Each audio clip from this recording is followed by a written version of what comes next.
코로나 바이러스 감염증을 슬기롭게 극복하고 계시는 존경하고 사랑하는 종로 국민 여러분, 후반기 종로구의 발전을 위해서 힘차게 이끌고 계시는 여봉무 의장님, 강석택 부의장님을 비롯한 선배 동료 의원님 여러분, 코로나19 방역에 최선을 다하고 계시는 김영종 구청장님, 강필영 부구청장을 비롯한 관계 공무원 여러분, 또한 언론사 관계자 여러분, 안녕하십니까. 평창동, 가이동, 삼청동, 부암동 지역구의 가을 남자 정재원입니다. 금년 한 해도 한 달에밖에 남지 않아서 한 해를 잘 마무리하는과 함께 내년도 계획을 세우는 중대한 시기인 것 같습니다. 잠깐 화면을 보겠습니다.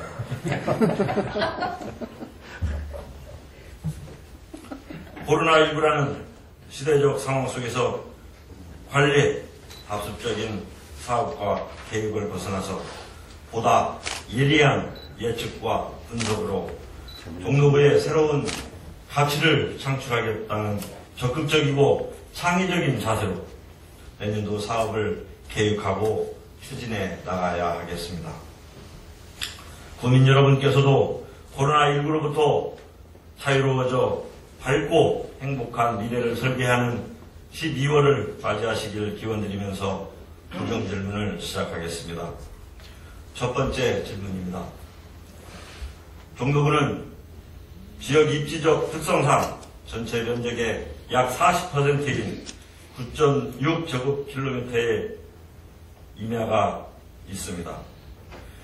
임야 면적이 많다는 것은 쾌적한 생활과 생태 환경을 갖추었다는 점에서는 장점이 있을 수 있겠으나 과다하게 많은 임야 면적은 토지 활용 효율과 재산의 가치를 저하시키는 원인이 되고 결국 지역 경쟁력에서 뒤처질 수밖에 없을 것입니다.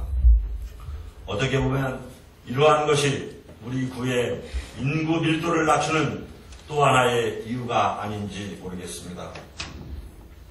본 의원은 우리 구가 소유하고 있는 임야 중 공공 목적으로도 활용 가치가 없는 곳을 주민들께서 매입 의사가 있다면 매각하는 방향을 추진하였으면 합니다. 그러한 임야를 전수조사하고 적극적으로 발굴하여 용도 폐지와 지목을 변경하는 등의 행정 절차를 거쳐서 주민들께는 그 토지에 대한 재산 가치를 높여 활용할 수 있도록 하고 우리 구는 재정을 확충할 수 있도록 법적 제한이 최대한 허용하는 범위 내에서 추진하자는 것입니다. 단개발 목적이 아닌 임야 지목의 현실화를 통한 우리 구의 토지 이용 효율을 높일 수 있는 방안을 적극적으로 강구해 주실 것을 구청장님께 요청드리는 바입니다. 두 번째 질문입니다.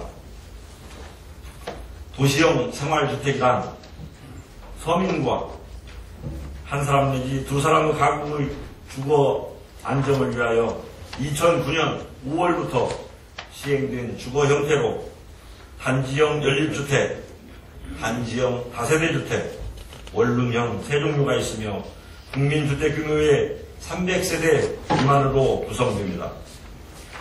주택법 법령에 의하여 도시형 생활주택 중 단지형 연립주택은 세대당 주거 전용 면적 85제곱미터 이하인 주거 형태로서 주거층은 4층 이하, 연면적은 660제곱미터 추가로 건축하여야 하지만 건축위원회의 심의를 받으면 1계층을 추가하여 5층까지 건축할 수가 있습니다.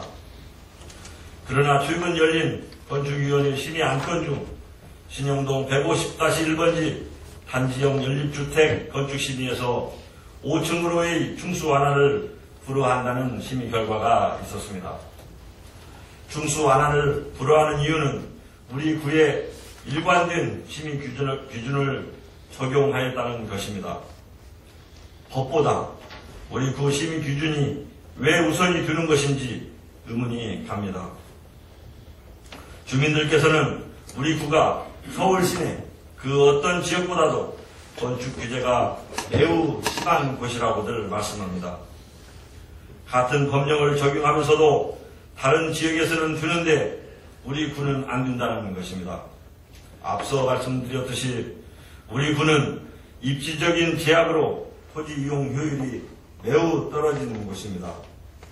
따라서 주민의 재산권을 보장하고 토지 이용 효율을 높이며 더 나아가 우리 지역의 인구 유입을 위해서는 법이 허용하는 한도 내에서 최대한도로 건축 규제를 완화해야 한다고 생각합니다만 건축 심의는 오히려 거꾸로 가고 있지 않나 생각합니다. 우리 구의 건축 심의 기준인 어떤 근거를 갖고 기준을 만들고 적용하는지 세부 기준을 제시하여 주시고 그 기준이 만들어질 수 있는 법적 근거 또한 명확하게 밝혀주시기 바랍니다. 그 기준은 부정질문 답변 전까지 서면으로 제출해 주시면 좋겠습니다. 아울러 도시형 생활주택은 공공에 기여하거나 주변 자연과 조화롭게 건축하는 경우 또한 건축심의에서 그 지역에 맞는 조건을 부여하는 등 일정 정도의 요건이 인정된다면 최대한의 층수가 확보될 수 있도록 심의 기준을 완화해 줄 것을 제안하는 바입니다. 세 번째 질문입니다. 사회복지사 등의 처우 및 지위 향상을 위한 법률에 의하면 지방자치단체는 사회복지사 등의 처우를 개선하고 복지를 증진함과 아울러 그 지위 향상을 위하여 적극적으로 노력하여야 합니다. 사회복지사 등의 보수가 사회복지 전담 공무원의 보수 수준에 도달하도록 노력하여야 하며 지방자치단체의 장은 사회복지사 등의 보수 수준, 그 지급 실태를 3년마다 조사하고 공표해야 합니다. 이에 본 의원이 관내 사회복지기관이나 시설에서 종사하는 사회복지사 현황과 보수 수준 조사 자료를 요구하였습니다만 그러한 자료가 없다는 답변을 들었습니다.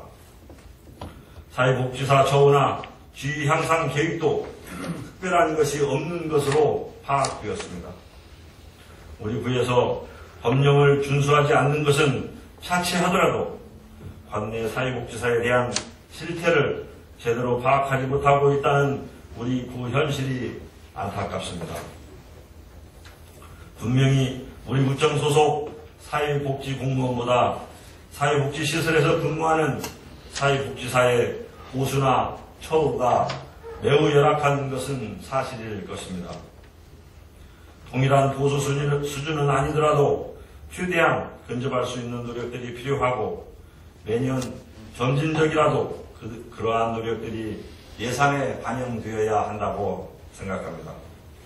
좋은 복지 정책도 중요하지만 그러한 정책을 현장에서 서로 발로 실현하는 사회복지사의 근무 환경과 대우가 좋아질 때 우리 구 복지 정책은 제대로 완성될 것입니다.